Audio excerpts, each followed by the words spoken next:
inflation. We had challenges of exchange rates. I want to say and to report to the country that after 2.5 years, our Kenyan farmers have done a tremendous job. They have produced food. We have supported them. We increased our maize production by 40% in the last 2 years. We increased our production of coffee. We increased our production of tea. We have increased our production of sugarcane. And today, our import bill, importing maize or sugar or the other commodities, has gone down because our farmers are producing more than they have done before. We must commend them because they are working for the people of Kenya. I must also say that because of the interventions that we have made, inflation has come down from 9.6% to 3.5% this year. Exchange rate has come down from 165 to the dollar to now 129 to the dollar. We have expanded our foreign exchange reserves by 2.4 billion shillings. 240 billion shillings. So we have made progress. And that is the reason why the IMF last week listed Kenya as the 6th largest economy. In 2022, Kenya was the 8th largest economy. In 2.5 years, we have managed to overtake Angola, we have managed to overtake Ethiopia. Now Kenya is the 6th largest economy in Africa. In fact, it is the largest economy in East and Central Africa. And it is because of the Kenyan workers, the collective effort of our farmers, of our workers in industry, of our teachers, and everybody else that has contributed to moving Kenya to where we are today. I am very confident about the future of our country if we work together in the manner in which we are working together. In agriculture, our overarching goal remains to make farming profitable, stabilize farmer incomes, and secure national food security.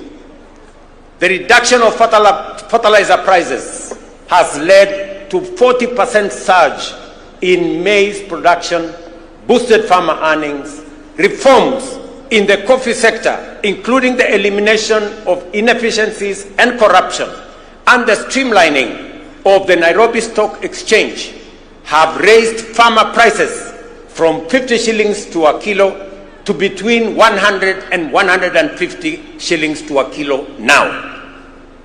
Similarly, reforms in the sugar sector have revitalized the industry, leading to record production, better incomes, and bonus payouts for farmers, while creating thousands of new jobs. I recall with very deep personal satisfaction seeing Mama Redempta Makoha of Mumias receive a bonus check of 80,000 in January this year, money she has proudly used to advance her well-being. That is what real impact and transformation looks like. And let me assure the Kenyan workers and the representative of the Kenyan workers, we've just completed the leasing of the 5 sugar factories owned by the government of Kenya. They will now be commercially run by private sector players who have the acumen, the resources, the know-how on how to run business. And I want to assure you that no worker is going to lose their job. In fact, with the increased efficiencies, with better performance of these factories, we are scheduled to hire more workers so that we can drive our sugar industry. Our affordable housing program is another flagship initiative delivering real impact. By end of April, it had created 250,000 jobs spanning architecture, engineering, urban planning, masonry, carpentry, plumbing, electrical work, while reinvigorating local economies. I proudly saw workers from affordable housing in this meeting, and I want to commend them for the transformation they are carrying out in the Republic of Kenya, not just in Nairobi, but everywhere else. This program will, in the next few years, expand home ownership across the country. Ladies and gentlemen, the MSME sector remains the greatest untapped reservoir of employment in Kenya today. Our commitment to unlocking its potential is resolute. The Hustler Fund continues to deepen financial inclusion and support entrepreneurship at scale. To date, over 25 million Kenyans have accessed nearly 70 billion through the fund, with over 4.5 billion mobilized in savings.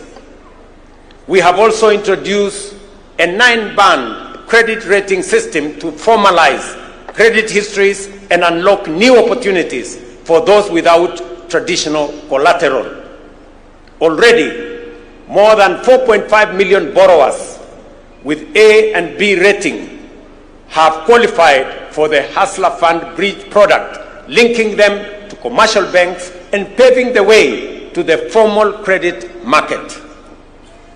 Over 400,000 have transitioned to this product, with some accessing up to 150,000 without security, without title deeds, without logbooks. They can now have access to 150,000.